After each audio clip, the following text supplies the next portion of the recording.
Hello everyone. Today we are going to discuss WVJ solution.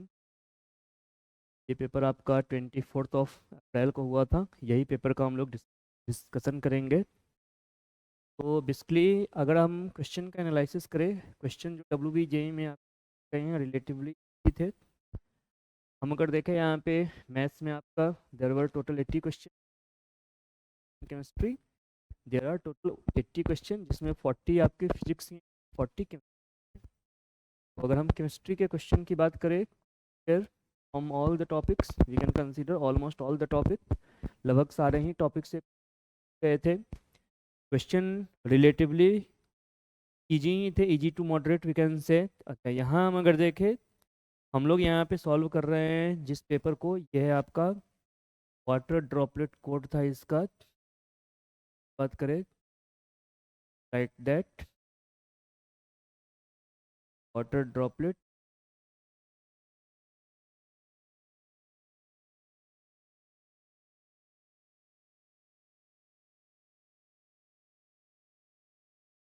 ऐसा हम लोग इसी के क्वेश्चन को डिस्कस कर रहे हैं। चलते हैं सबसे फर्स्ट क्वेश्चन पे। फर्स्ट क्वेश्चन है आपका number of lone pair of electron and hybridisation of xenon in XeOF2 are. XeOF2 में number of lone pair of electron xenon पे क्या आएगा एंड हाइब्रिडाइजेशन क्या होगा जेनॉन का, हमें ये बताना है। हम इसे दो वे में कर सकते हैं। पहला तो मेथड हो सकता है कि हम इसके स्ट्रक्चर को अगर ड्रॉ करें, यहाँ पे हमारे पास आ जाएगा Xe डबल बॉन्डो fluorine fluorine and there are 2 lone pair of electron on xenon atom. यहाँ से number of lone pair on xenon atom is 2। अगर हम हाइब्रिडाइजेशन की बात करें, हमारे पास 3 सिग्मा बॉन्ड है, so there is 3 bond pair plus lone pair of electron, so hybridisation will be sp3d। Hybridisation यहाँ पे sp3d आ रहा है। Number of lone pair of electron on xenon is 2, the answer will be option D.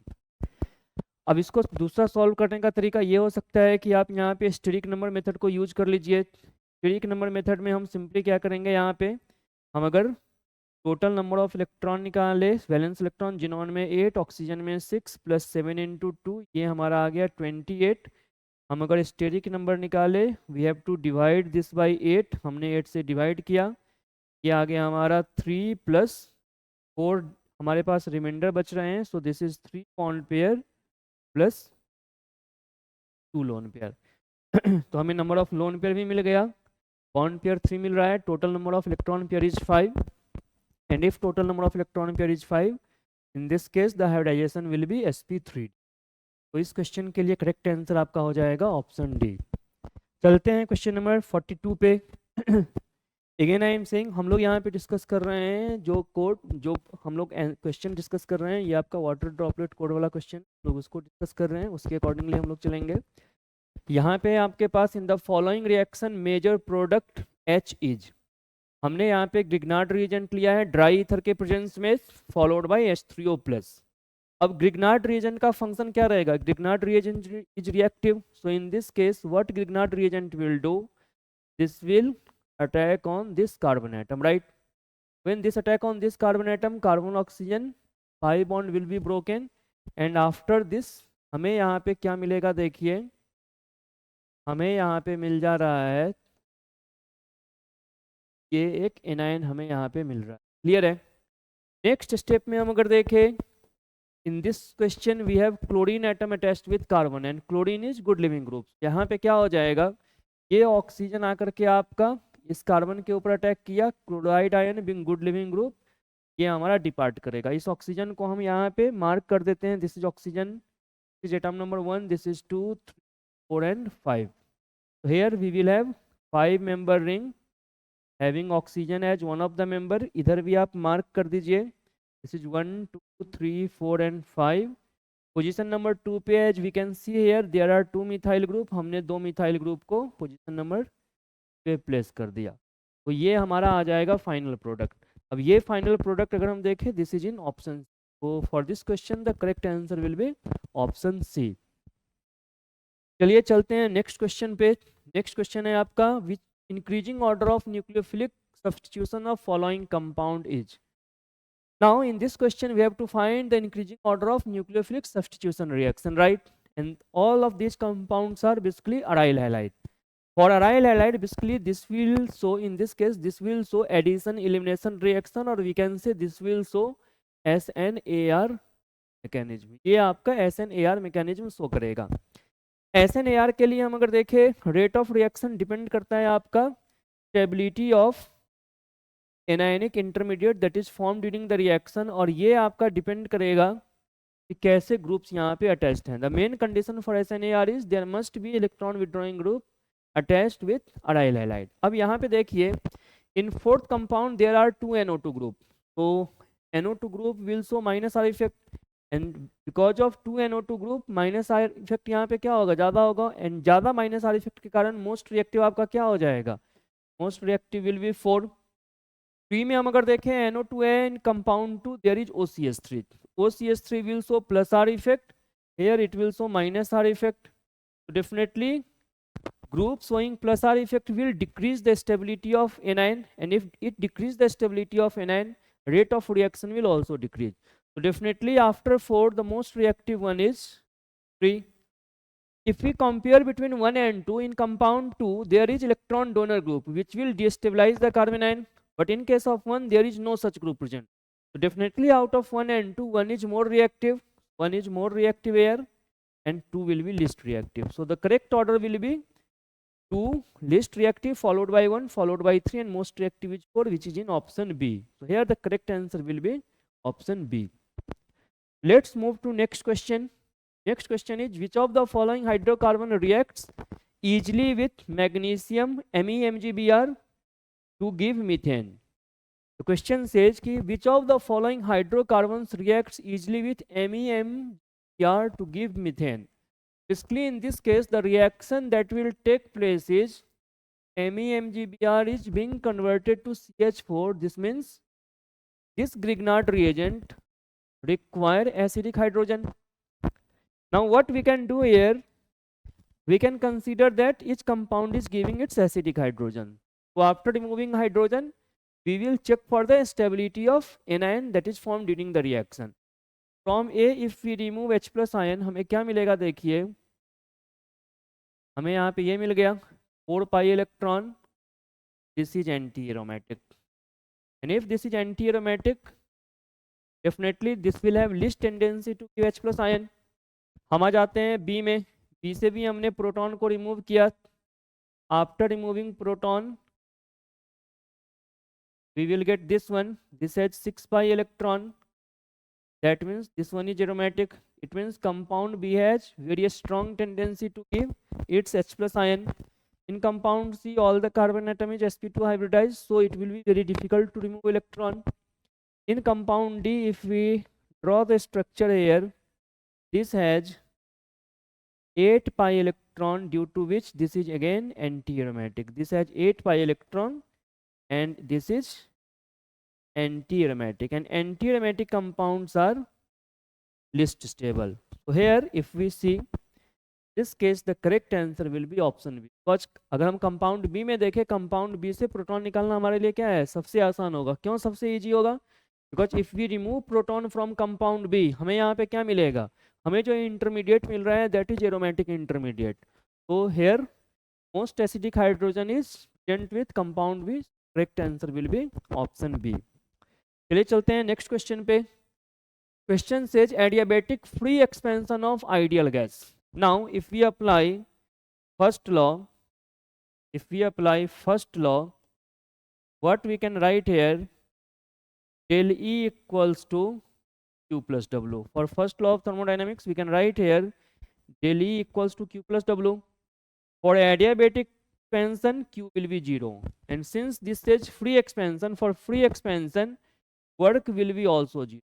So for this process, change in internal energy, that is delta E, or you can say delta U, this will be 0. If change in internal energy is 0, it means definitely there is no change in temperature. So here the process must be isothermal, क्योंकि हम जानते हैं कि isothermal process के लिए change in internal energy या change in enthalpy क्या हो जाएगा, 0. Here the correct answer is option C. चलिए नेक्स्ट क्वेश्चन चलते हैं।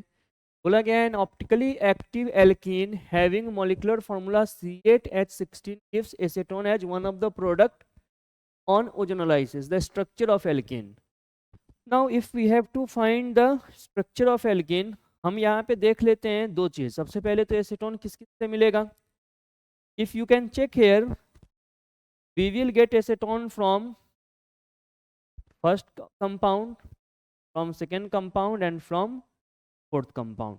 हम अगर बात करें कंपाउंड से, ये हमें कभी भी एसीटोन नहीं देगा। Again, if we read the question properly, it says optically active alkene. So this alkene is not optically active because this alkene do not have any chiral center. This alkene, that is alkene B, here this carbon atom will act as chiral center. This will act as chiral center. So definitely this is optically active alkene and this will give acetone on ozonolysis. Here the correct answer will be option. So till now, as we can see here, the question are not very difficult. It's a bit easy. Can solve the question. Let's move to next question. Next question है आपका 360 centimeter cube of hydrocarbon diffuses in 30 minutes, while under the same condition 360 centimeter cube of SO2 gas diffuses in 1 hour. Molecular formula of the hydrocarbon. Here we can use Graham's law, and from Graham's law of diffusion, we can write here rate of hydrocarbon by rate of SO2 will be equal to square root of molar mass of SO2 by molar mass of hydrocarbon. Now if we put all the value here, हमें क्या मिलेगा? देखिए, हमने यहाँ पे rate of hydrocarbon के लिए ले लिया 360/30 divided by for SO2 360/1 hour means 60 minute will be equal to molar mass of SO2 is 64, molar mass of hydrocarbon को हमने mH ही लिया है। इसको हमने सॉल्व किया, हमें मिल रहा है 2 = 64 by molar mass of hydrogen. यहाँ से अगर हम इसको सॉल्व करें अपॉन स्क्वायरिंग बोथ साइड, हमें क्या मिल रहा है? देखिए 4 = 64 by molar mass of hydrogen. From air molar mass of, sorry hydrogen नहीं, हाइड्रोकार्बन है ये, molar mass of hydrocarbon is 64/4, that is 16. Now molar mass 16 will be for methane. The gas here is, that is the correct answer will be option A. Let's move to next question. Question says number of terminal and bridging hydrogen in B2H6. If we draw the structure of B2H6,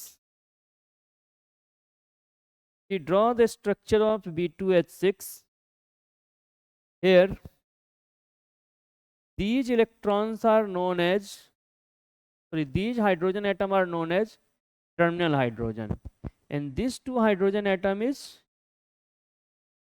this is bridged hydrogen. The number of bridging hydrogen in this case is 2, while number of terminal hydrogen in this case is 4. So here the correct answer will be number of terminal hydrogen is 4, bridging hydrogen is 2. Correct answer will be option A. That was question number 48. Let's move to next question, that is question number 49. Now question number 49 says हमें यहाँ पे major product क्या होगा इस compound का, ये निकालना है। तो let's see how we can solve this. हमारे पास है यहाँ पे ये compound, we have taken here NaNH2. So function of NH2 minus here will be to abstract this proton, and this will result into formation of benzene intermediate. From here we will get here benzene intermediate. Now let's say this is carbon number 1, this is carbon number 2. Now at this benzene intermediate NH2 minus will attack. NH2 minus will attack. Let's say NH2 minus attack on carbon number 1. Bond will be broken in this manner and negative charge will be on carbon number 2. Let's draw this. We draw this. we will get here NH2 OCH3 minus. If it attack on carbon number 2, that case we will get here this intermediate. Now if we see the stability of these two intermediate that is formed during the reaction, this one is more stable because OCH3 will show minus I effect. This one is less stable. Major product will come from this compound. Here we will get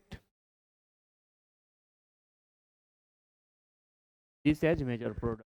Now if we see the answer here, first option says orthoanisidine, not correct. Second option is meta-anisidine. So basically we are getting meta-anisidine. Here the correct answer will be option B. Let's move to question number. For a chemical reaction, half-life period is 10 minutes. It's given that half-life time is 10 minutes.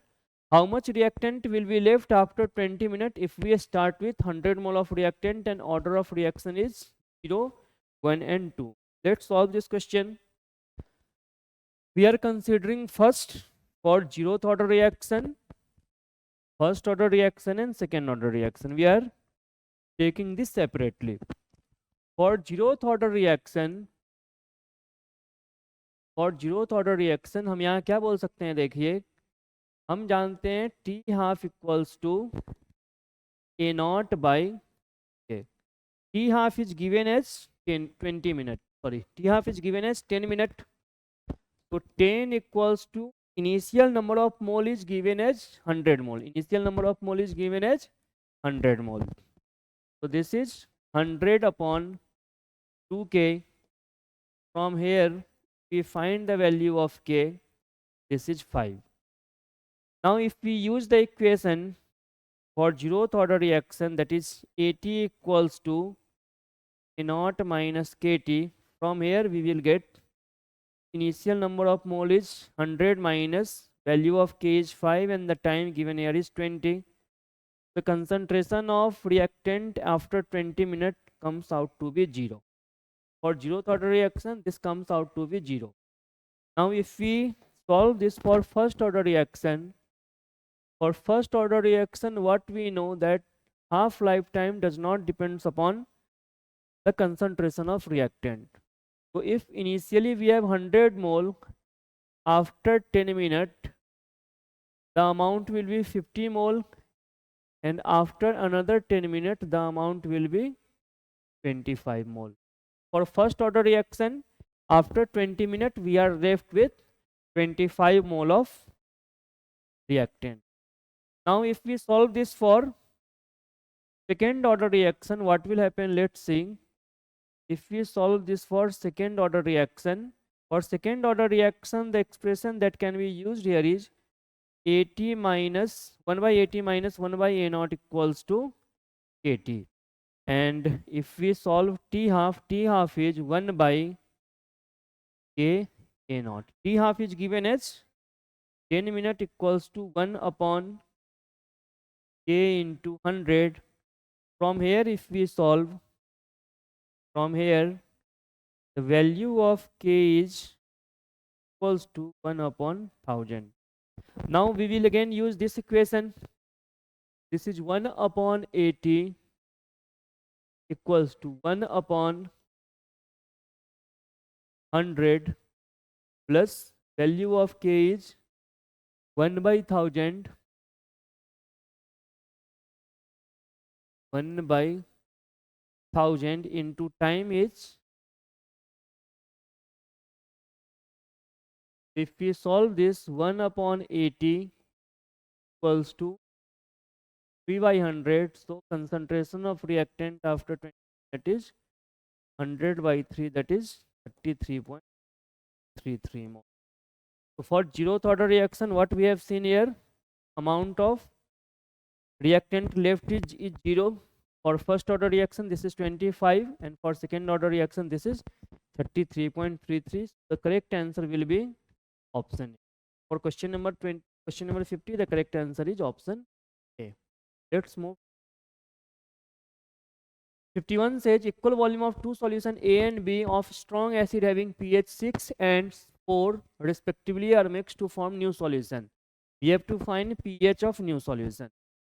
Now if we find here final H plus concentration, this will be 10 to the power minus 6 into V plus 10 to the power minus 4 into V by 2V. If we solve this, this is 10 to the power minus 6 by 2, 1 plus 100. If we solve this, this is 101 by 2 into 10 to the power minus 6, that is 5.5 into 10 to the power minus 5 roughly. So the pH here will be minus log 5.5 into 10 to the power minus 5. The value will be something less than 5. Value will be something less than 5 because अगर आप इसे solve कीजिएगा तो log 5 का value क्या होगा, 1 से तो कम ही आएगा. अब अगर ये वैल्यू 5 से कम है तो आंसर यहाँ पे क्या हो जाएगा, between 4 and 5. So here the correct answer option. Let's move to question 52 says P and Q combine to form two compound PQ2 and PQ3. 1 gram of PQ2 dissolved in 51 gram benzene. The depression of freezing point becomes 0.8. When 1 gram of PQ is dissolved, depression in point is 0.65. We have to find the atomic mass of P. As of now, let us consider atomic mass of P as P and atomic mass of Q as Q. P and Q represent here atomic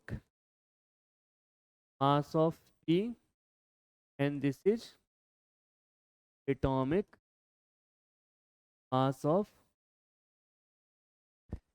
Now see here, if we use delta TF equals to KF into molality. For first condition, delta TF is 0.8 equals to KF is 5.1 into. We have dissolved 1 gram of P is 1 by P plus 2Q. This is number of mole of PQ2 by 51 gram of benzene into 1000. If we solve this, this will be equal to plus 2Q equals to 100 by 0.8, that is P plus 2Q equals to 125. Consider this as equation number 1. हमने इसे ले लिया equation number 1. Second case में जो depression आ रहा है ये है आपका 0.65 equals to 5.1 into 1 upon plus 3 by 5.1 into 1000. We solve this P plus 3 equals to 1000 by 0.5. So this will be equal to plus equals to, this is equation number 2. If we subtract equation 1 from equation 2, what we will get here? If we subtract equation 1 from equation 2, we will get here Q equals to 35. Here the value of Q, that is molar mass of Q, is 35. We can use any equation. Suppose if we are using equation number 1, so this is P plus 2 into 35 equals to 125. From here P will be 125 minus 70, that is 50. So molar mass of Q is 35 while P is 50. 35, that is option will be the answer. So this was question number 52. Now question number 53. Question says we have taken this compound, this aromatic compound, and we have used here FeBr3 in presence of Br2. FeBr3 Br2 के presence में यहाँ पे show करेगा आपका electrophilic aromatic substitution reaction. अब concept यहाँ पे क्या आएगा, जो रिंग ज़्यादा रिएक्टिव होगा EAS उसी पर्टिकुलर रिंग में होगा. हम अगर कार्बोनाइल ग्रुप के लिए बात करें, this is electron withdrawing, this is electron withdrawing. ये आपका कैसा ग्रुप है, दिस इज इलेक्ट्रॉन डोनर.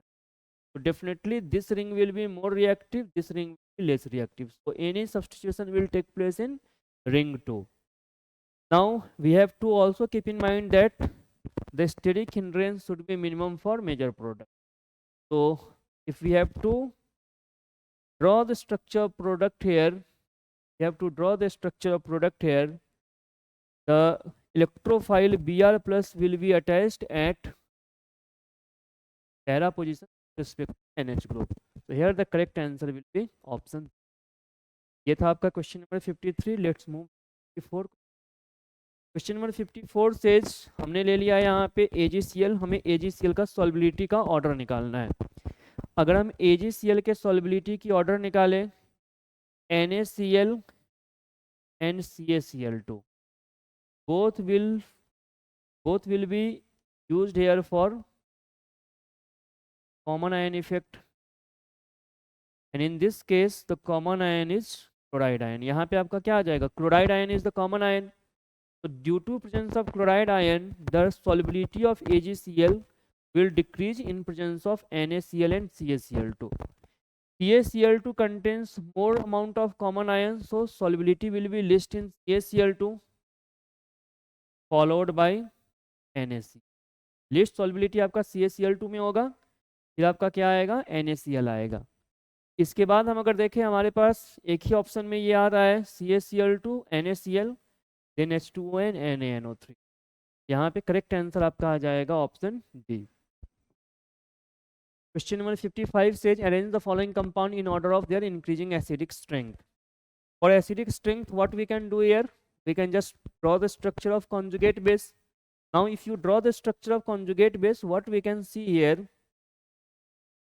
ये जो आपका COH ग्रुप है, एक से हमने निकाला, एक से हमने यहाँ पे निकाल दिया, तो दूसरा COH ग्रुप आपका बिहेव करेगा किसके तरह? Electron withdrawing group. Electron withdrawing group का डिस्टेंस जितना ज़्यादा बढ़ेगा, एनायन का स्टेबिलिटी उतना ही डिक्रीज करेगा. मोस्ट जो क्लोजेस्ट डिस्टेंस पे है वो आपका किस में है? थर्ड में. तो definitely acidic strength of 3 will be maximum followed by क्या आ जाएगा? 2. अगर हम यहाँ पे 1 and 4 में देखें, 4 में आपका 2 ही कार्बन एटम का डिस्टेंस रहेगा, बट 1 में हम अगर देखें देयर आर 4 CH2. मतलब हम अगर यहाँ पे देखें फर्स्ट कंपाउंड में COH का जो माइनस आई इफेक्ट होगा वो क्या हो जाएगा? लिस्ट हो जाएगा. तो acidic strength will be list in first.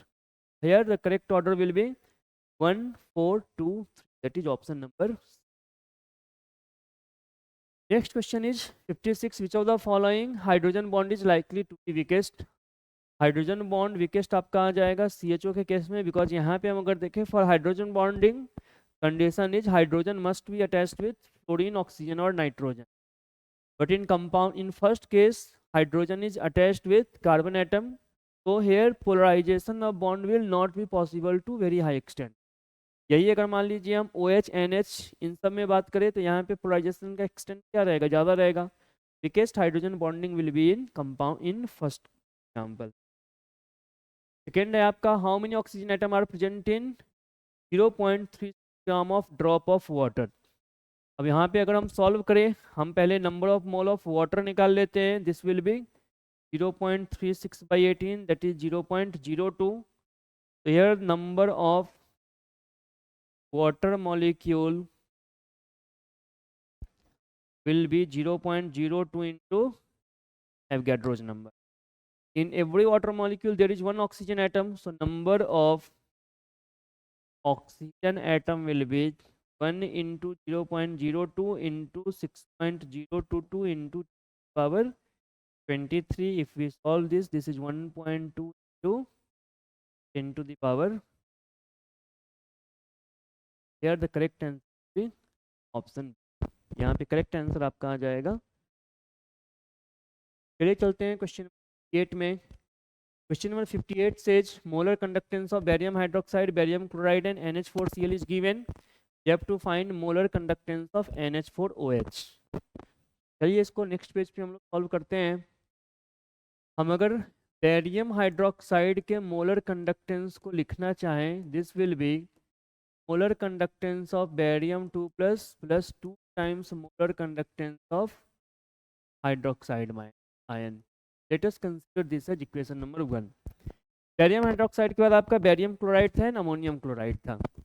अगर हम बेरियम क्लोराइड के लिए लिखे, this will B barium 2 plus 2 times chloride ion.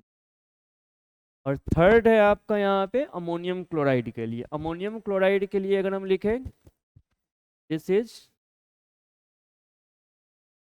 Molar conductance of ammonium ion plus molar conductance of chloride ion. Let us consider this as equation number 3। हमें निकालना है यहाँ पे molar conductance of ammonium hydroxide. हमें यहाँ पे निकालना है molar conductance of ammonium hydroxide. Ammonium hydroxide के लिए अगर हम लिखेंगे क्या आ जाएगा, अमोनियम हाइड्रोक्साइड के लिए आ गया आपका this is NH4 plus OH minus. हमने ले लिया इक्वेशन नंबर 4। हमें 1 2 3 के हेल्प से 4 निकालना है। रिलेशन हम क्या लिख सकते हैं, देखिए हम अगर यहाँ पे 2 टाइम्स इक्वेशन 4 के लिए देखें, this will be equal to क्या आएगा, देखिए दिस इक्वल्स टू क्या आ रहा है, देखिए हमने यहाँ पे क्या किया, हमने ले लिया यहाँ पे इक्वेशन 1 को हमने सिंपली एज इट इज ले लिया। इक्वेशन 1 को यहाँ पे ले लिया है एज इट इज। हमारे पास क्या आ गया इक्वेशन 1। इक्वेशन 1 से हमें हाइड्रोक्साइड आयन मिला, हमें NH4 प्लस चाहिए, तो हमने यहाँ पे NH4 प्लस को 2 से मल्टीप्लाई कर दिया, मतलब 2 टाइम्स इक्वेशन 3 हम लोग कर रहे हैं। हमें एक्स्ट्रा में क्या क्या मिल जाएगा यहाँ पे, देखिए बेरियम 2 प्लस मिलेगा एंड Cl माइनस मिलेगा। इसे रिमूव करने के लिए हमें क्या करना पड़ेगा, इक्वेशन 2 को हमें सब्ट्रैक्ट करना पड़ेगा। मतलब यहाँ से हमारे पास क्या आ गया, देखिए 2 times molar conductance at infinite dilution of ammonium hydroxide equals to molar conductance of barium hydroxide plus 2 times molar conductance of ammonium chloride minus molar conductance of barium. ये आ जाएगा, सारा वैल्यू पुट कीजिए, सारा ही वैल्यू पुट कीजिएगा। यहाँ से क्या आ जाएगा, देखिए times molar conductance of ammonium hydroxide will be equals to, let's see the value here, ये आपका 523 280 and 129.8, 523.28 523.28 plus 2 into 280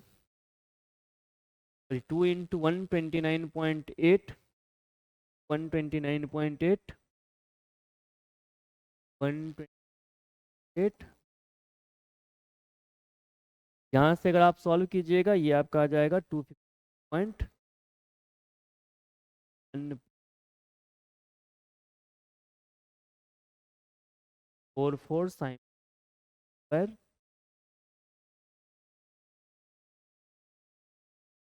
So here the correct answer will be option B. यहाँ पे आपका करेक्ट आंसर जाएगा ऑप्शन बी। चलिए चलते हैं question number 59 पे। Common stable oxidation state of europium and gadolinium are. See, both European and gadolinium belongs to lanthanides region. For lanthanides series, common oxidation state is +3.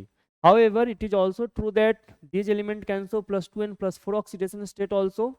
When it shows +2 oxidation state, this will act as reducing agent.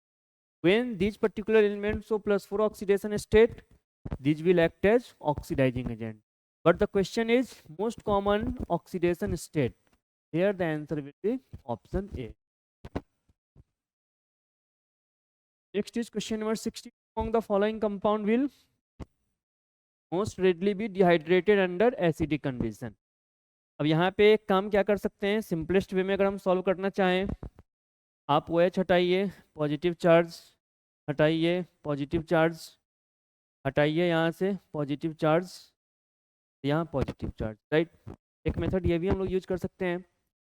अगर हम यहाँ पे बात करें सी में and B में, positive charge के adjacent position पे हमारे पास आ रहा है carbonyl group which is electron withdrawing group. यहाँ भी आ रहा है carbonyl group which is electron withdrawing group. मतलब यहाँ पे कभी भी पॉजिटिव चार्ज फॉर्म कर नहीं सकता है, मतलब बी एंड सी आपका आंसर हो नहीं सकता। ए एंड डी में हम अगर देखें, ए से अगर हम एल्कीन बना भी दे, लेट्स सी दिस, हमने ए से एल्कीन बना दिया, right.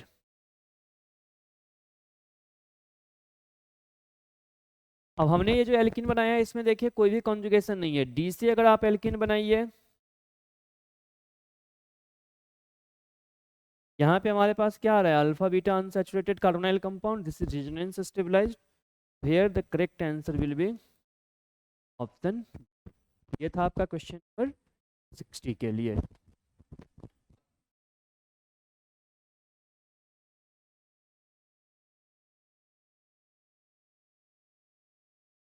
Hello everyone, Devashish Sariket, and in this video, we will discuss the chemistry questions from this year's WEJE exam with detailed solutions and explanations.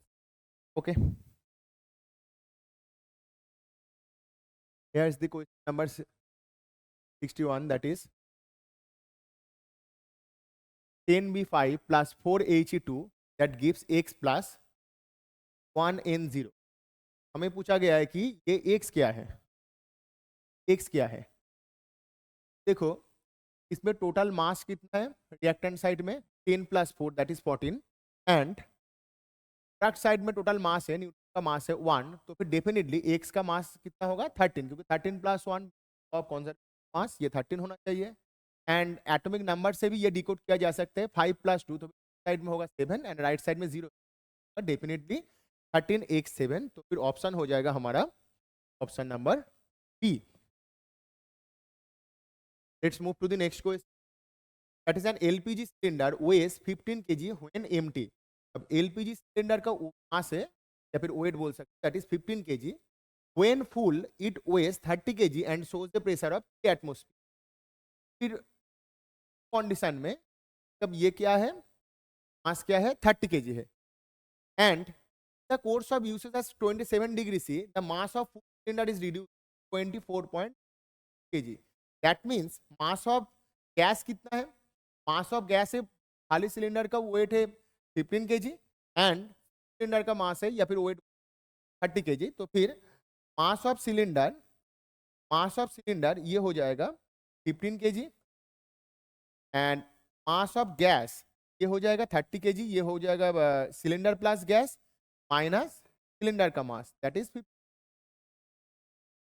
15 kg। अब क्या है, the course of use at 27 degree C the mass of full cylinder 24 degree C kg 4.2 kg, that means mass ये escape out हो चुका है, वो हो जाएगा, ये 15 kg था, ये मास of gas and escape out हो चुका है, मास एस्केप आउट हो चुका है, तो फिर का जो मास है दैट इज 30 kg। अब एस्केप आउट हो चुका है तो फिर अभी मास है 24.2 kg, mass of gas escaped, mass of gas 30 kg, या फिर यूज हो चुका है तुम लोग 30 kg माइनस 20.2, फिर मास कितना हो जाएगा, मास हो जाएगा 5.8 kg। ये मास आइदर यूज किया है या फिर एस्केप आउट हो गया। The volume of the gas use, the volume of the used gas, तो फिर मास यूज है 5.8 kg, the volume of the used gas in at the normal usage condition, तो फिर कंडीशन क्या है 1 atm एंड 27 डिग्री सी, ये कंडीशन दिया गया है।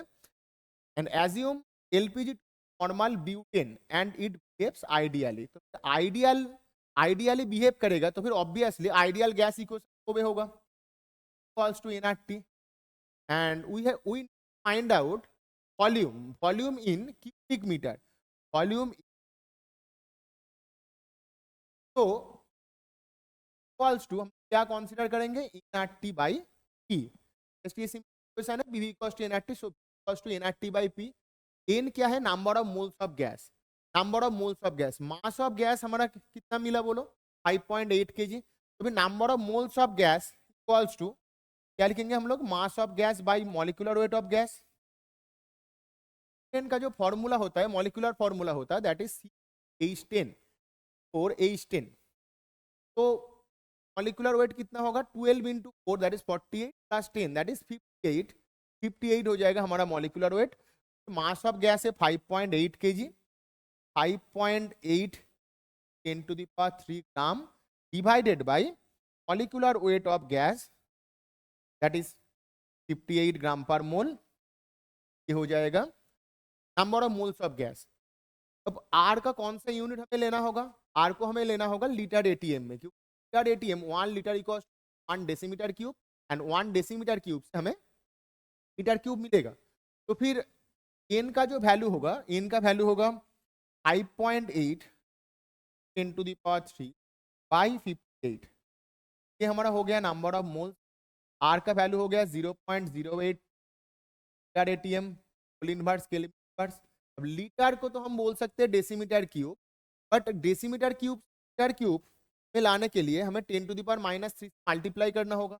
10⁻³ आर का यूनिट हो जाएगा litre cube mole inverse kelvin inverse, and temperature 27 degree से गिवन है तो फिर 100 केल्विन हो जाएगा, डिवाइडेड बाई है हमारा 1 एटीएम।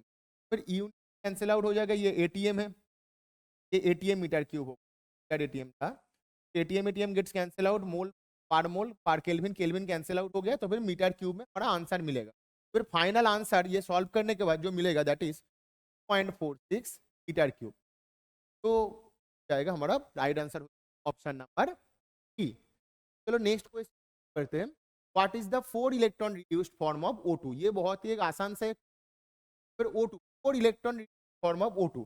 फिर O2 को अगर 4 इलेक्ट्रॉन मिलेगा तो फिर एक रेडॉक्स से आया हुआ क्वेश्चन, 2 ऑक्सीजन है ना, 2 ऑक्सीजन, ये लिखने के बाद मास तो हो गया बैलेंस बट चार्ज बैलेंस नहीं। लेफ्ट साइड में कितना इलेक्ट्रॉन है? 4 इलेक्ट्रॉन, तो राइट साइड में डेफिनेटली ये ऑक्साइड में जाएगा, that is oxide ion formation हमें देखने को मिलेगा। करेक्ट आंसर क्या हो जाएगा हमारा? Option number C. तो नेक्स्ट क्वेश्चन जो है दैट इज ये जेल्डॉल मेथड से आया हुआ क्वेश्चन है।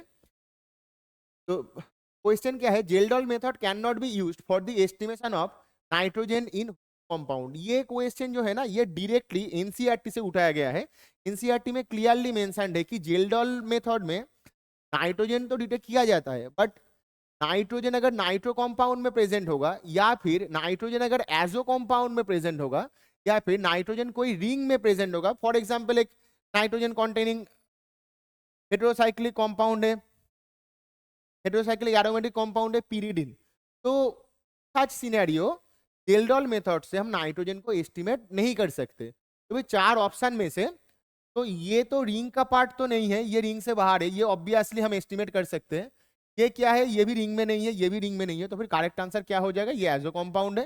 करेक्ट आंसर हो जाएगा हमारा option number 3, that is option number C. Next क्या है? SN1 से डायरेक्ट एक क्वेश्चन गिवन है। Which of the following compound is most reactive in SN1 reaction? Most reactive in SN1 reaction का मतलब क्या होगा? SN1 reaction में हम सभी जानते हैं कि फर्स्ट स्टेप में जो होता है that is formation of carbocation, and ये होता है रेट डिटरमाइनिंग स्टेप हमारा। तो फिर कार्बोकैटायन जितना स्टेबल होगा तो रिएक्टेंट क्या होगा? उतना रिएक्टिव होगा towards the formation of carbocation, and उसके बाद क्या देखने को मिलेगा? प्रोडक्ट फॉर्मेशन देखने को हमें मिलेगा। सेकेंड स्टेप में क्या होता है? कार्बोकैटायन में न्यूक्लियोफाइल अटैक करता है, एंड वो होता है हमारा फर्स्ट स्टेप, ये सबको पता है। तो फिर ये जो 4 एग्जाम्पल गिवन है, आई मीन 4 ऑप्शन जो गिवन है, फर्स्ट ऑप्शन से हम अगर Br को रिमूव करेंगे तो इस पोजीशन में कार्बोकैटायन जेनरेट हो जाएगा, एंड ये जो सिस्टम हो जाएगा ये तो टोटली sp2 हाइब्रिडाइज्ड हो गया। तो फिर ये जो सिस्टम हो जाएगा ये हो जाएगा 4 pi electron system, and we all know that 4 pi electron system as anti aromatic system. फिर Br bromine as Br minus release होने के बाद जो कार्बोकैटायन प्रोड्यूस होगा ये एक हाईली अनस्टेबल इंटरमीडिएट है, हाईली अनस्टेबल कार्बोकैटायन है, तो फिर ये तो डेफिनेटली नहीं हो सकता। अब नेक्स्ट क्या है? इसमें से Br रिलीज होने के बाद इसमें जो कार्बोकैटायन प्रोड्यूस होगा ये एक एलाइल कार्बोकैटायन है, एंड ये जो ऑप्शन सी है इसमें से भी Br रिलीज होने के बाद ये भी एक एलाइल कार्बोकैटायन है। तो फिर B एंड C के बीच में हम अगर कंपेयर करेंगे तो इसमें क्या होगा? रेजोनेटिंग स्ट्रक्चर हमें ज्यादा मिलेगा, तो फिर B का होने का चांसेस ज्यादा है। अब D में क्या क्या ये है? D से अगर ये Br को अगर रिमूव किया जाएगा तो फिर इसमें जो कार्बोकैटायन प्रोड्यूस होगा ये एक्चुअली विनाइलिक कार्बोकैटायन है, and we all know that vinyl carbocation या फिर आई मीन विनाइलिक हैलाइड या फिर एराइल हैलाइड SN1 रिएक्शन नहीं देता है, क्योंकि ये विनाइलिक कार्बोकैटायन जो है ना इसमें हाइब्रिडाइजेशन हो जाता है sp। अब sp में परसेंटेज s कैरेक्टर होता है 50%, तो s कैरेक्टर जितना ज्यादा होता है, s ऑर्बिटल न्यूक्लियस के बहुत करीब होता है ना, तो s कैरेक्टर जितना ज्यादा होता है उतना क्या होता है? सिस्टम इलेक्ट्रोनेगेटिव हो जाता है, क्योंकि न्यूक्लियस क्या पसंद करते हैं? न्यूक्लियस इलेक्ट्रॉन को पसंद करते हैं, तो फिर जो न्यूक्लियस के आसपास होगा वो भी क्या पसंद करेगा? वो इलेक्ट्रॉन को ही पसंद करेगा। तो फिर परसेंटेज s कैरेक्टर जितना ज्यादा होता है इलेक्ट्रोनेगेटिविटी उतना ज्यादा होता है। अब एक इलेक्ट्रोनेगेटिव एलिमेंट वो प्लस चार्ज को तो कभी एंटरटेन नहीं करेगा ना, वो माइनस चार्ज को इंटरटेन करेगा, तो फिर ये सिस्टम हाईली अनस्टेबल हो जाएगा। तो फिर करेक्ट ऑप्शन क्या होगा हमारा? Option number B. So let's move to the next question. This is a question directly from surface chemistry based on Sulze-Hardy rule that the coagulating power of electrolytes having ions Na plus, Al3 plus and B plus for H2 H3 salt increases in the order. coagulating power पूछा गया है, तो फिर coagulating power क्या होता है? Directly magnitude of charge बोला जा सकता है या फिर चार्ज डेंसिटी बोला जा सकता है। Okay? फिर ये जो ऑप्शन गिवन है एल्यूमिनियम, बेरियम एंड सोडियम, तो इसमें मैग्नीट्यूड ऑफ चार्ज ज्यादा होगा, तो कोआगुलेटिंग पावर क्या होगा? हाँ, ज्यादा होगा H2H3 सॉल्ट का। फिर राइट आंसर हो जाएगा हमारा option number B. Let's move to next question and ये क्वेश्चन डायरेक्टली सरफेस के ये क्वेश्चन डायरेक्टली सॉलिड स्टेट से पूछा गया है। That is if three elements A, B and C crystallize in a cubic solid lattice with three atoms in the center, B atom at the center of the edges and A atom at the corner। तो फिर एक solid lattice में total 3 type of atom है, ए है, B है and सी है। ए का position क्या है? पहले बी का पोजीशन मेंशन है, B atoms at the cube center. तो फिर एक लैटिस का जो क्यूब सेंटर होता है 1, तो फिर बी का नंबर ऑफ एक यूनिट सेल अगर हम कंसीडर करेंगे तो उसमें बी कितना होगा? 1 हो जाएगा। B atoms at the center of the edges, अब एक यूनिट सेल में टोटल एजेस होता है 12, बट 12 में रिलेटिव पोजीशन होता है ना, उसमें एक एज अगर हम कंसीडर करेंगे तो उसमें एटम का जो ऑक्यूपेंसी होता है वो होता है 1/4। ए एटम कितना है? अच्छा, ए एटम नहीं, सी एटम कितना है? सी एटम होगा 1/4 इंटू 12 दैट इज 3 हो जाएगा। एक यूनिट सेल में 3 एटम हो जाएगा। एंड उसके बाद ए का इंफॉर्मेशन है ए एटम एट द कॉर्नर। अब एक यूनिट सेल में टोटल नंबर ऑफ कॉर्नर होता है 8। अब 8 कॉर्नर में जो एटम का जो ये होता है परसेंटेज ऑक्यूपेंसी होता है, ये होता है 1/8 करके। फिर ए कितना होगा? एक यूनिट सेल में 1 होगा। बी कितना होगा? ये भी 1 होगा। सी कितना होगा? ये सी होगा। तो फिर हमारा जो फॉर्मूला हो जाएगा दैट इज ए बी जाएगा हमारा option number C. Option number C हो जाएगा हमारा करेक्ट आंसर। तो let's move to next question. The following oxides is paramagnetic. ये बहुत ही आसान सा एक क्वेश्चन है, केमिकल बॉन्डिंग का बहुत ही बेसिक सा। टू ऑल नो दैट ये जो NO एंड NO2 होता है ना, ये ऑड इलेक्ट्रॉन सिस्टम कैरी करता है क्योंकि नाइट्रोजन के पास 7 इलेक्ट्रॉन है। पर NO2 अगर देखा जाए तो NO2 के पास टोटल है 7 इलेक्ट्रॉन, तो फिर बैलेंस इलेक्ट्रॉन होगा 5। एंड ऑक्सीजन जो है, फिर ऑक्सीजन के साथ ये जो 2 इलेक्ट्रॉन एक ऑक्सीजन के साथ कोऑर्डिनेट बॉन्ड करता है, एक ऑक्सीजन के साथ वैलेंट बॉन्डिंग में पार्टिसिपेट करता है, तो फिर एक और इलेक्ट्रॉन जो रह गया ना, इसकी वजह से क्या होता है? अनपेयर्ड इलेक्ट्रॉन की वजह से पैरामैग्नेटिज्म अराइज होता है। तो फिर टोटल 3 मॉलिक्यूल जो वेल नोन है that is NO2, NO and ClO2 molecule होता है हमारा पैरामैग्नेटिक। के पास क्या होता है? ऑड इलेक्ट्रॉन होता है। बाकी सल्फर के पास 6 इलेक्ट्रॉन, फिर अनपेयर्ड इलेक्ट्रॉन नहीं रहेगा। सिलिकॉन के पास 4 इलेक्ट्रॉन है, अनपेयर्ड इलेक्ट्रॉन नहीं रहेगा। CO2 के पास भी अनपेयर्ड इलेक्ट्रॉन नहीं रहेगा। तो फिर करेक्ट आंसर हमारा हो जाएगा ऑप्शन नंबर बी। नेक्स्ट है how many electrons are needed to reduce N2 NH3। तो एक सिंपल रेडॉक्स का क्वेश्चन है। N2 का ऑक्सीडेशन नंबर 0 है, NH3 में नाइट्रोजन का ऑक्सीडेशन नंबर है -, फिर N2 से NH3, फिर नाइट्रोजन मल्टीप्लाई करना होगा क्योंकि 2 नाइट्रोजन इस साइड में है। तो टोटल ऑक्सीडेशन नंबर का चेंज कितना हो गया? 0 टू -6 हो गया। -6 हो जाएगा तो इस साइड में total number of electron transfer कितना होगा? कितना होगा? तो हमारा ऑप्शन नंबर डी हो जाएगा। नेक्स्ट है the bond order of HeH plus is. तो हाइड्रोजन के पास टोटल नंबर ऑफ इलेक्ट्रॉन होता है 1, हीलियम के पास टोटल नंबर ऑफ इलेक्ट्रॉन होता है 2, बट HeH प्लस मेंशन्ड है, तो फिर टोटल नंबर ऑफ इलेक्ट्रॉन में एक माइनस भी करना होगा क्योंकि एक इलेक्ट्रॉन कम है। फिर HeH प्लस में टोटल नंबर ऑफ इलेक्ट्रॉन कितना हो गया हमारा? हो गया। टोटल नंबर ऑफ इलेक्ट्रॉन अगर 2 हो जाएगा तो फिर अगर मॉलिक्यूलर इलेक्ट्रॉनिक कॉन्फ़िगरेशन अगर हम देखेंगे फिर क्या होगा? सिग्मा 1s2 और 1s0 ये होगा। तो फिर ये होगा sigma 1s orbital, this is sigma star 1s orbital. फिर इसमें 2 इलेक्ट्रॉन रहेगा। बॉन्ड ऑर्डर क्या होगा? Bond order we all know that number of electrons in orbital minus number of electrons in anti bonding orbitals by 2 होता है। Anti bonding में कोई electron तो है ही नहीं, इसमें 2 इलेक्ट्रॉन है, जाएगा हमारा 1। ये हो जाएगा हमारा करेक्ट आंसर। नेक्स्ट है, an egg takes 4 minutes to boil at sea level where the boiling point of water is at 1 Kelvin। एक एग को 4 मिनट लगता है जब सी लेवल में बॉयल किया जाता है। बॉइलिंग पॉइंट ऑफ वाटर कितना है, T1 केल्विन है। Whereas it takes 8 minutes to boil on mountain top where the boiling point of water is T2 Kelvin। The activation energy for the reaction that takes place during boiling of egg is। तो फिर activation energy का जो formula है rate constant के साथ, तो हम सभी जानते हैं कि K equals to A E to the power minus A by R T, ये होता है फेमस आर्हेनियस इक्वेशन। तो फिर अगर दो डिफरेंट टेम्परेचर में अगर हम कंसीडर करेंगे तो फिर डेफिनेटली मान लेते हैं कि वन टेम्परेचर में रेट कांस्टेंट है K1 एंड T2 टेम्परेचर में रेट कांस्टेंट है हमारा K2।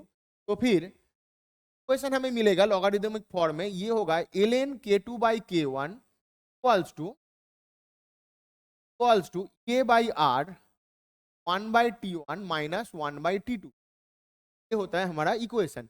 अब ये जो 1 by T1 minus 1 by T2, अगर एलसीएम कंसीडर करेंगे तो फिर ये आ जाएगा T1 T2 एंड ऊपर में क्या होगा T2 माइनस T1।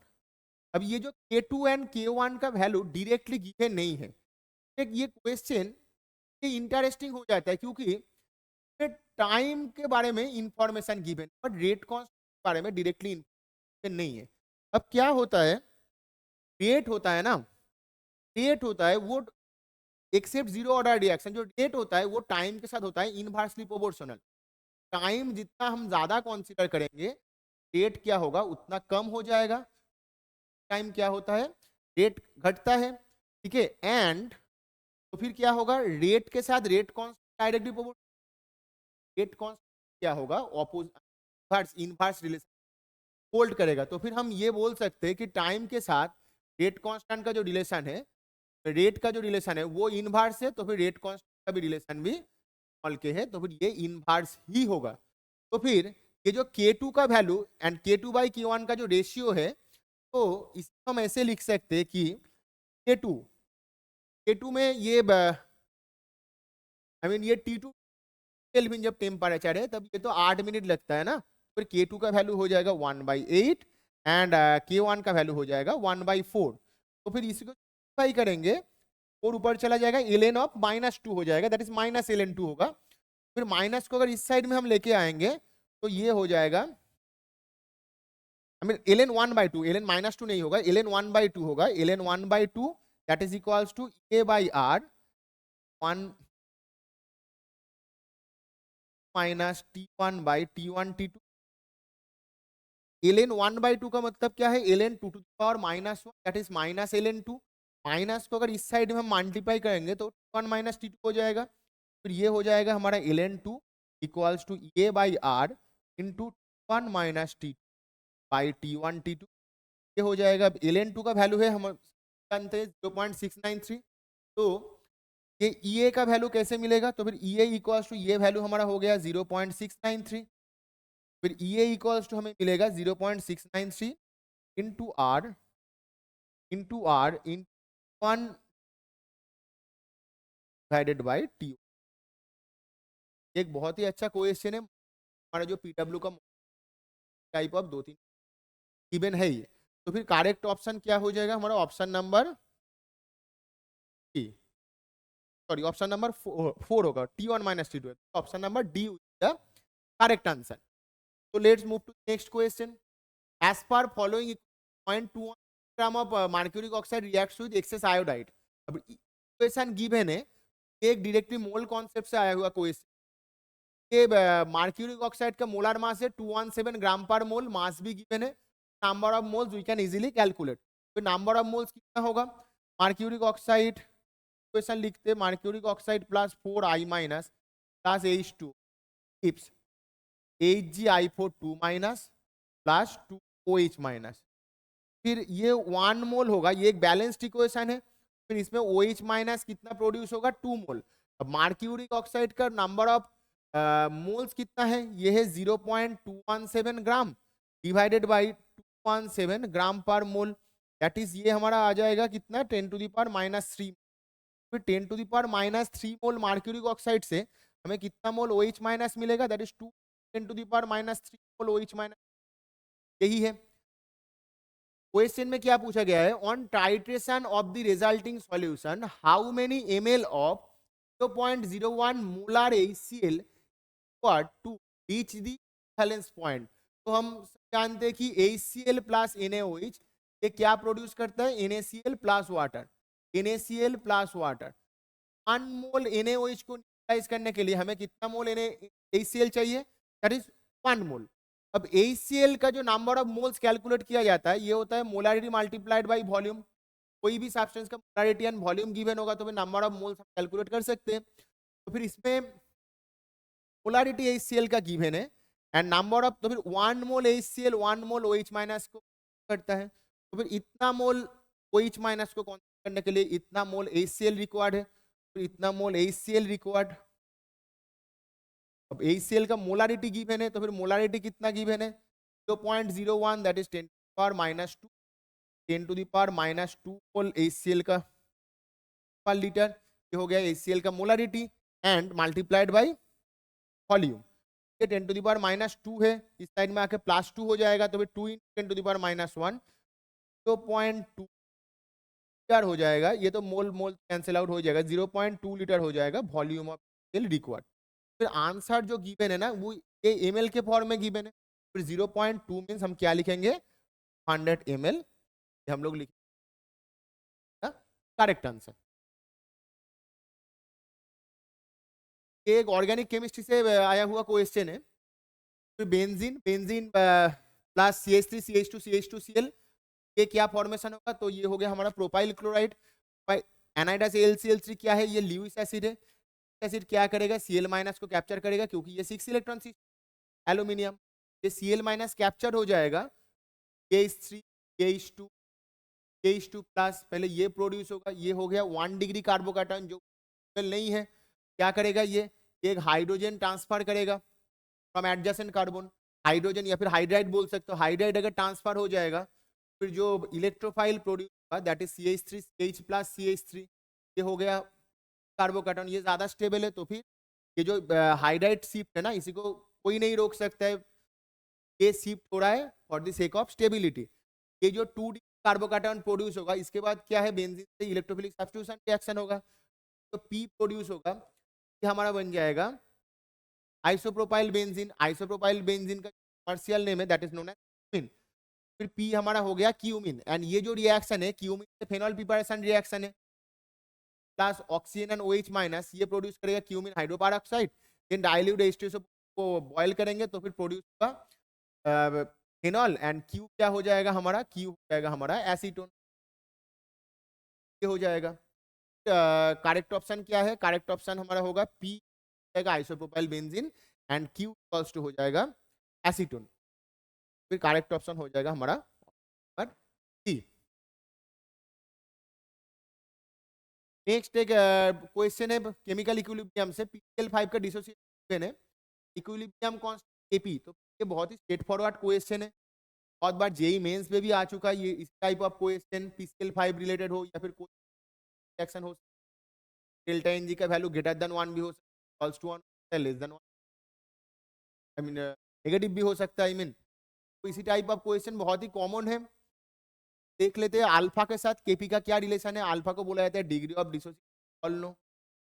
PCl5 अगर डिसोसिएट होगा करेगा सारे गैस फॉर्म में होता है तो प्रोटीन जो कॉन्सेंट्रेशन है कुछ भी किया जा सकता है, 1 2 10 100 x कुछ भी किया जा सकता है, ABC 1 मान ले अल्टीमेटली आउट हो जाएगा। फिर 1 अगर क्या है 1 0 एट इक्विलिब्रियम हम क्या कंसीडर करेंगे, ये 1 माइनस अल्फा होगा तो ये अल्फा अल्फा होगा, ये हो जाएगा। अब सॉल्यूशन का वॉल्यूम तो रहता है तो फिर क्या होगा टोटल नंबर ऑफ मोल्स का कॉन्सेंट्रेशन, इसी को प्लस करते जाएंगे तो टोटल नंबर ऑफ मोल्स मिलेगा। टोटल नंबर ऑफ मोल्स क्या है, total moles number of moles reactant 1 minus alpha plus alpha plus alpha, 1 plus alpha हो जाएगा हमारा टोटल नंबर ऑफ। ये नंबर ऑफ कभी 1 से स्टार्ट किया जा सकता है या फिर कौन हम कंसीडर कर सकते हैं, जो भी है चलो नंबर ऑफ मोल्स ही मान लेते हैं। ये number of moles at equilibrium हो गया, तो फिर ये टोटल मोल्स एट इक्विलिब्रियम हो गया, that is 1 plus alpha. Dalton's law के अकॉर्डिंग क्या होता है? डाल्टन्स लॉ के अकॉर्डिंग होता है partial pressure of any gas equals to mole fraction of that gas into total pressure, ये होता है डाल्टन्स लॉ। अब टोटल प्रेशर कितना गिवन है? टोटल प्रेशर गिवन है, टोटल प्रेशर गिवन है पी, ये है मोल, ये है number of moles at equilibrium. Mole fraction हमारा कितना होगा? एक पार्शियल प्रेशर ही कैलकुलेट कर लेते हैं, पार्शियल प्रेशर ऑफ PCl5, तो इंडिविजुअल मोल है 1 minus alpha divided by total number of 1 plus alpha into total pressure, ये हो गया partial pressure of PCl5 based on Dalton's law.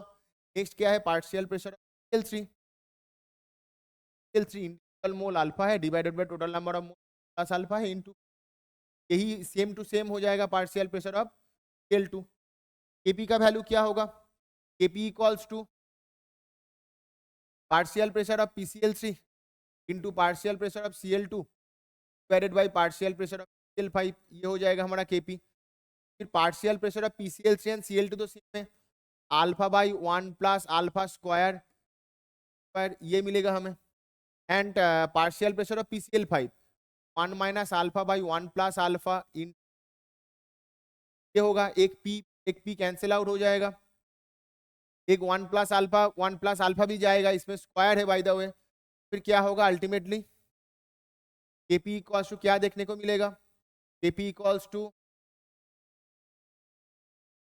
ये कैंसिल आउट होगा, माइंड इट, इसमें स्क्वायर है तो फिर एक 1 प्लस अल्फा रहेगा, फिर Kp इक्वल्स टू ये हो जाएगा alpha square divided by 1 plus alpha, एक रह गया 1 plus alpha into divided by क्या है 1 माइनस अल्फा, 1 माइनस अल्फा को अल्फा, ये हो गया क्या?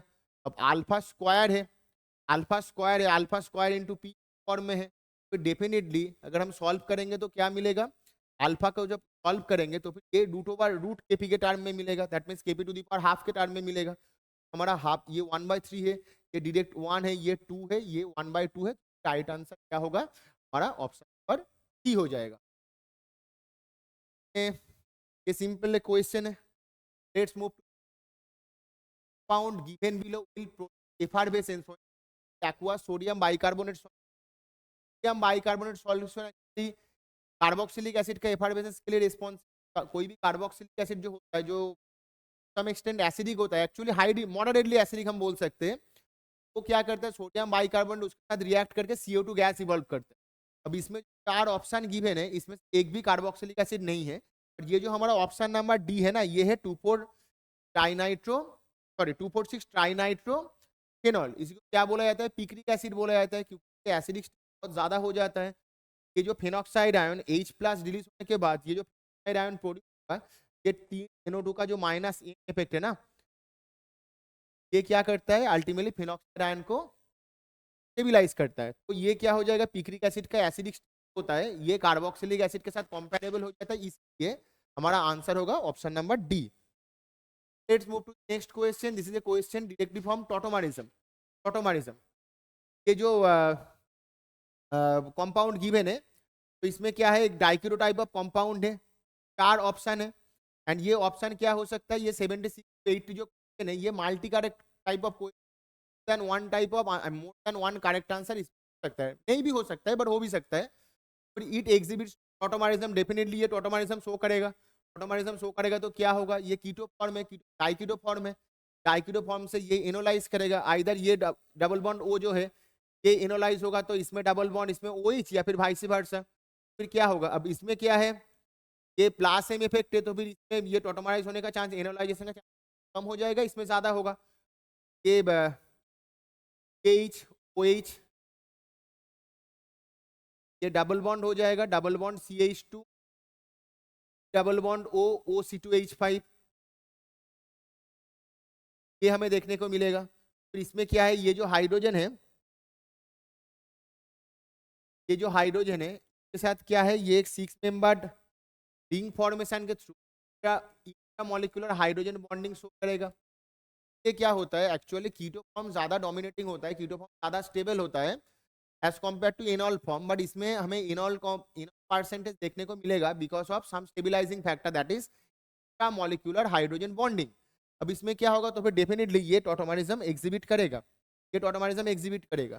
तो नेक्स्ट क्या है, it doesn't react to with metallic sodium. अब क्या है, ये टॉटोमरिज्म की वजह से ये जो हाइड्रोजन हो गया ना, ये जो हाइड्रोजन हो गया, ये हाइड्रोजन हो जाता है एसिडिक। ये एसिडिक हाइड्रोजन के साथ एक्टिव, एसिडिक हाइड्रोजन क्या करते हैं, एक्टिव मेटल के साथ रिएक्ट करता है। ये अल्कोहलिक हाइड्रोजन है, तो फिर हम सभी जानते हैं कि ROH प्लस एन है। ये सोडियम क्या है, एक्टिव मेटल होता है, तो फिर हमें क्या मिलेगा, RO minus N plus plus half mole of hydrogen gas, ये देखने को मिलेगा। तो फिर ये तो एक्टिव मेटल के साथ रिएक्शन में पार्टिसिपेट करेगा, बट इसमें it doesn't react with active metallic sodium, तो ये ऑप्शन तो सही नहीं होगा। नेक्स्ट क्या है, it gives reddish violet coloration with APCl3 solution. अब APCl3 सॉल्यूशन में जो वायलेट कलरेशन हमें देखने को मिलता है, ये एक्चुअली फिनॉल देता है। फिर ये तो कोई फिनोलिक ओइच तो नहीं है, ये अल्कोहलिक ओइच है, ये भी ऑप्शन हमारा रॉन्ग हो जाएगा। एंड लास्ट क्या है, it gives precipitate with 2,4 dinitrophenyl hydrogen solution.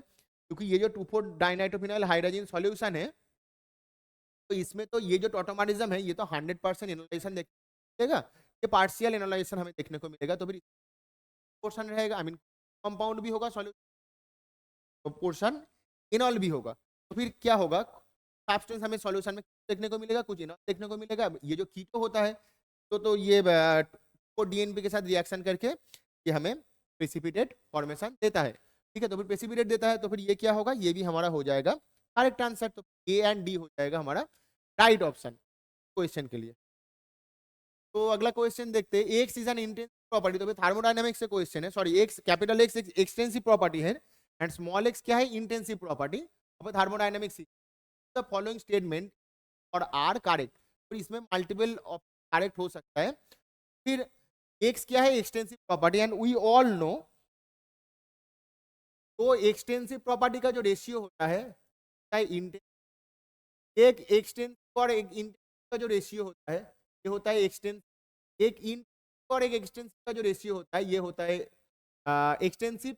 And दो इन प्रॉपर्टी का जो रेशियो होता है, ये होता है इंटेंसिव, ये होता है। अब कैपिटल एक्स क्या है, एक्सटेंसिव प्रॉपर्टी है, स्मॉल एक्स है इंटेंसिव प्रॉपर्टी। तो फिर ये एक्सटेंसिव के साथ अगर इंटेंसिव मल्टीप्लाई करेंगे, क्या हो जाएगा, हमें एक्सटेंसिव प्रॉपर्टी देखने को मिलेगा। ऑप्शन ए करेक्ट हो जाएगा। और क्या है, x by x, intensive by extensive, extensive होगा बट ये इंटेंसिव है तो नहीं होगा। एक्स बाई एक्स क्या है, एक्स कैपिटल एक्स क्या है, capital x extensive property, small x से इंटेंसिव, तो correct option. And dx by dx, ये इंटेंसिव नहीं होगा, ये भी क्या होगा, एक्सटेंसिव होगा, तो फिर ये करेक्ट ऑप्शन हमारा नहीं होगा। ए एंड सी क्या हो जाएगा हमारा, दो correct answer. Next question move करते हैं, of the ions among the following can be separated by precipitation method। अब ये जो क्वेश्चन है, ये एक्चुअली थोड़ा सा फैक्ट बेस्ड है, एनसीईआरटी से उठाया गया क्वेश्चन है, ये डायरेक्टली तुम्हें थोड़ा सा याद ही रखना होगा। क्या होता है, यूरोपियम एंड गैडोलिनियम एंड डिस्प्रोपियम के पास प्रॉपर्टी होता है, ये एक्चुअली सल्फेट के साथ कॉम्बाइन होता है, वो M2SO टाइप कंपाउंड फॉर्म करता है। एंड जो कंपाउंड अल्टीमेटली सॉल्युबल नहीं होता है, कंपाउंड सॉल्युबल नहीं होगा, तो वो प्रेसिपिटेट तुम्हें देखने को मिलेगा। तो फिर ए एंड डी हमारा करेक्ट आंसर हो जाएगा। तो फिर ये थोड़ा सा फैक्ट बेस्ड क्वेश्चन। तो फिर नेक्स्ट क्वेश्चन में मूव करते हैं, the compound showing optically active is और आर। ये बहुत ही आसान सा क्वेश्चन है, ऑप्टिकल एक्टिविटी एक कार्बन के अकॉर्डिंग, कार्बोनिक गिवन है इसमें, फिर 4 बॉन्ड डिफरेंट होना चाहिए, वो हाइड्रोजन है, डिफरेंट नहीं है, ग्लाइसिन है हमारा ये, तो फिर ये तो ऑप्टिकली इनएक्टिव हो जाएगा। क्या है, ये 4 बॉन्ड डिफरेंट है, तो फिर ये करेक्ट आंसर। इसमें क्या है, इसमें भी 4 बॉन्ड डिफरेंट है, तो फिर ये भी हो जाएगा हमारा करेक्ट आंसर। एंड इसमें जो है ये मेसोटार्टरिक एसिड है, मेसोटार्टरिक एसिड में प्लेन ऑफ सिमेट्री होता है, प्लेन ऑफ सिमेट्री होगा तो ये ऑप्टिकली इनएक्टिव हो जाएगा, तो फिर ये आंसर हमारा नहीं होगा, तो फिर एंड सी हो जाएगा हमारा करेक्ट आंसर। लास्ट क्वेश्चन है ये, identify P and Q the following reaction. तो ये जो एक कैडमियम का एक कंपाउंड है, कोऑर्डिनेशन कंपाउंड है, इसके साथ हम अगर KCN ऐड करेंगे, तो KCN एक्चुअली कैडमियम का डिटेक्शन टेस्ट के लिए, आई मीन KCN कैडमियम का वो डिटेक्टिंग रिएजेंट होता है। पोटेशियम साइनाइड, साइनाइड के पास क्या है, साइनाइड के पास ये कॉम्प्लेक्स फॉर्मेशन एबिलिटी बहुत हाई है, ये आगे रहता है। फिर क्या होता है, ये कैडमियम का कंबाइन करता है and forms another coordination compound which is as K2C CN4, K2 series CN4। अब ये जो K2 सीरीज CN4 होता है ये एक्चुअली एक इम्परफेक्ट कॉम्प्लेक्स होता है। परफेक्ट कॉम्प्लेक्स खासियत क्या है? ये सॉल्यूशन में पार्शियली डिसोसिएट हो जाता है। पार्शियली अगर डिसोसिएट हो जाएगा सॉल्यूशन में, अगर हम AH2S भेजेंगे क्या होगा, हमें इसका प्रेसिपिटेट देखने को मिलेगा एंड सीरीज का जो कलर होता है वो येलोइश कलर का ही होता है। ठीक है, ये हो गया हमारा question number 80, that is last question. Thank you.